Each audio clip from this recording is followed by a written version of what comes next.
Vous m'avez envoyé vos logos et moi, je vais les animer. Et si toi aussi tu veux voir ton logo prendre vie dans un futur épisode, je vais t'expliquer comment tu peux me l'envoyer pendant la vidéo.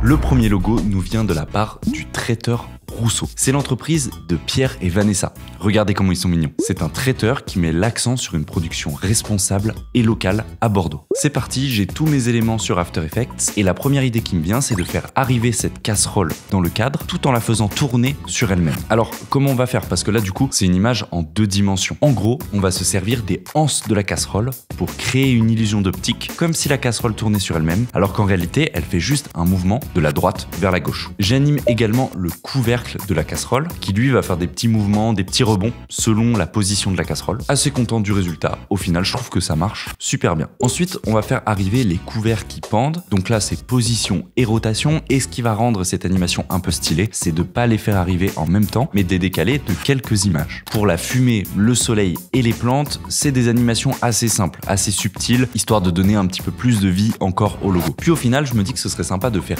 bouillir l'eau, que ça fasse trembler le couvercle et qu'il finisse par sauter et évacuer 2 petits nuages de vapeur. Ça permet en quelque sorte de donner une seconde vie à la casserole. Je termine en ajoutant le texte, quelques petits mouvements de caméra et voici le résultat final pour notre premier logo. Et oui, je sais, j'ai ajouté ce petit effet de texture et j'ai baissé le nombre d'images par seconde. C'est mon petit kiff, perso, j'adore, mais bon, je sais que ça plaît pas forcément à tout le monde. Bon allez, je vous propose d'avancer, il nous reste encore 4 logos à animer. Le deuxième logo nous vient de la part de VianaCon. Il s'agit d'une convention de jeux de société qui se déroule au Portugal. Déjà, je sais même pas comment il est tombé sur mes vidéos, mais en tout cas, c'est très cool. Le logo, il est super bien pensé. On a le monument qui se situe à Viana do Castelo, on a également le nom et on a la notion de jeu de société avec le dé. Mais je suis honnête, au début, pas forcément très inspiré, mais en faisant un tout petit peu de recherche, je suis tombé sur ce visuel qui est super car on y retrouve tous les thèmes principaux qu'il peut y avoir dans des jeux de société. Donc tout ça, ça me donne une petite idée. Je me lance dans la création d'un cube en 3D et sur chacune de ses faces, je vais y insérer mon image. Je fais différents tests d'angle de caméra,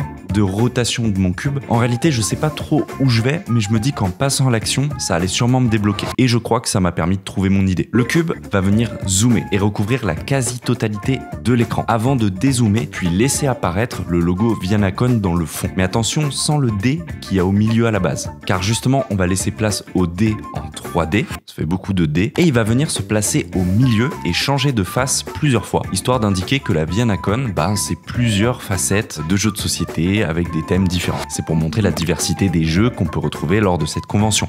En vrai, honnête.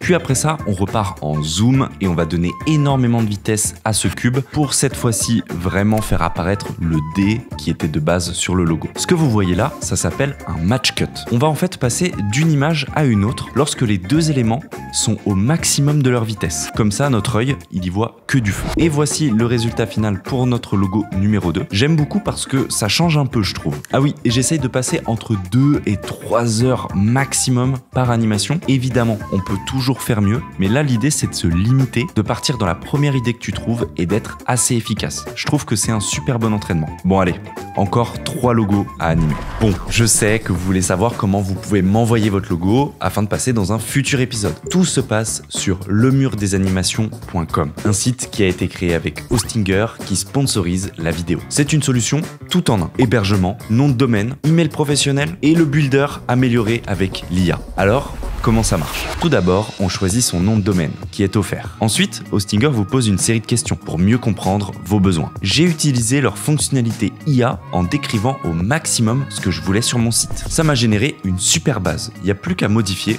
ce qui m'intéresse. Je modifie les textes avec un double clic, je rajoute mes vidéos avec un glisser-déposer, je crée des boutons ultra personnalisables. Bref, je suis passé de ça à ça en quelques clics.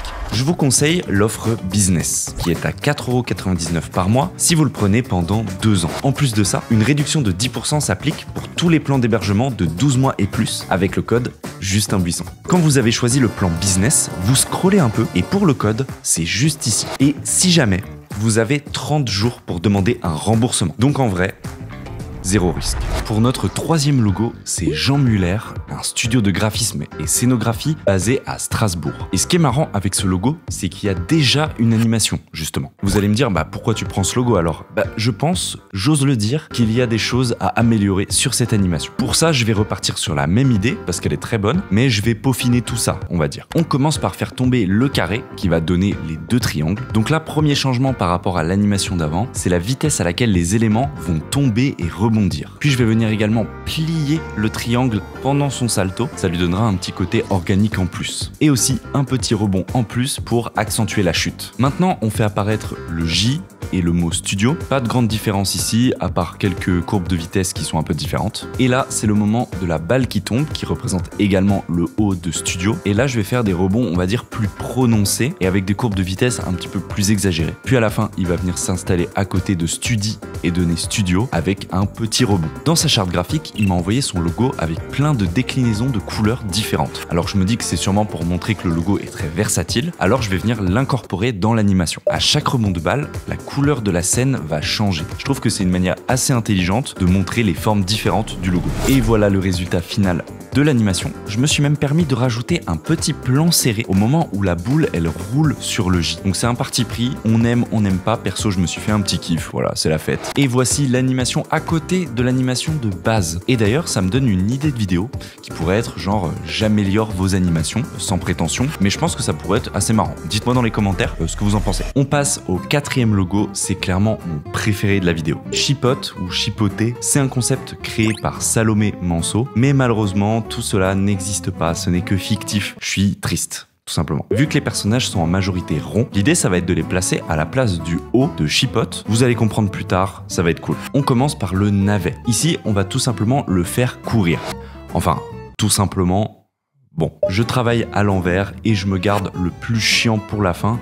Les jambes, j'ai trop la flemme. Je commence par faire rebondir toutes les petites parties du corps, mais on va décaler les images pour pas que tous les éléments rebondissent en même temps, sinon ça fait pas très naturel. Et j'arrive déjà au moment relou, les jambes. On va utiliser la même technique du match cut dont je vous ai parlé sur le logo Vianacon, les jeux de société là. En fait, les jambes, ça va être que 2 images. Et étonnamment, ça suffit pour faire comprendre que le personnage est en train de courir. Je trouve ça assez fou. Évidemment, c'est pas aussi détaillé qu'un vrai walk cycle, mais en tout cas, ça fait l'affaire. Le personnage 1, c'est ok. Maintenant, je pars sur la tomate. Pour cette animation, ça va être un petit peu plus soft. Elle va tout simplement se tourner et regarder sur les côtés. Ici encore, on fait pas tout bouger exactement en même temps, on décale toujours un tout petit peu les images. Je vous assure, ça fait vraiment la diff, hein. C'est pour ça que je le répète autant. Puis la tige, si on peut appeler ça comme ça, tombe du ciel, petit à petit au vent pour aller se poser sur sa tête. Cette animation rapide, simple, efficace, personnage 2, c'est ok. On termine avec les petits pois et là je vais venir les faire tomber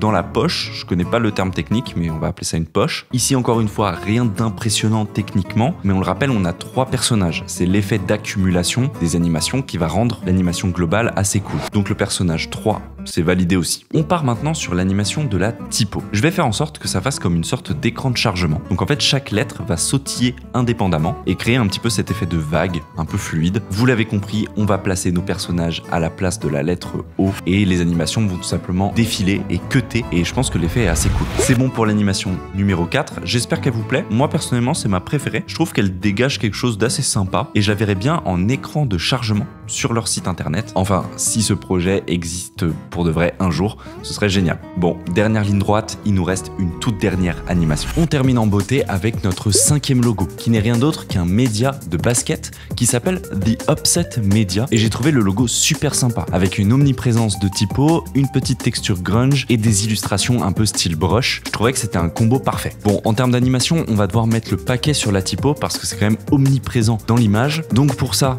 je sors ma carte face cachée et je vous dévoile le Kinetic Type. On en a bouffé de ce truc, hein. Entre 2018 et 2020, il y avait que ça dans mon feed Insta. Maintenant, ça s'est calmé et ça y est, je peux le tolérer à nouveau. L'idée, c'est d'amener une sorte de glitch en mouvement sur le texte. Alors, je sais que ça parle pas à tout le monde et que c'est peut-être même un peu abstrait. C'est histoire de varier les techniques dans cette vidéo pour votre plaisir. Donc, j'applique la même méthodologie sur nos 3 textes, the, up et set. et ils auront tous une animation similaire mais un petit peu différente. Une fois les 3 textes animés, on peut s'attaquer aux éléments autour. Je commence par le panier de basket qui va arriver du côté droit, puis emmener avec lui le filet qui lui-même va se plier un peu selon le mouvement du panier. Ensuite, je m'attaque au ballon qui lui va tomber du ciel, rebondir sur le panier, puis repasser au premier plan, grossir un peu et ensuite faire quelques rebonds juste à côté des textes. J'anime la petite traînée du ballon avec un masque, j'ai travaillé comme un gros cochon, me jugez pas là-dessus, et ça clôture notre 5e animation. Voici le résultat final. Je sais, pas forcément ma meilleure animation, j'ai voulu tenter des trucs que je maîtrise pas vraiment. C'est ok,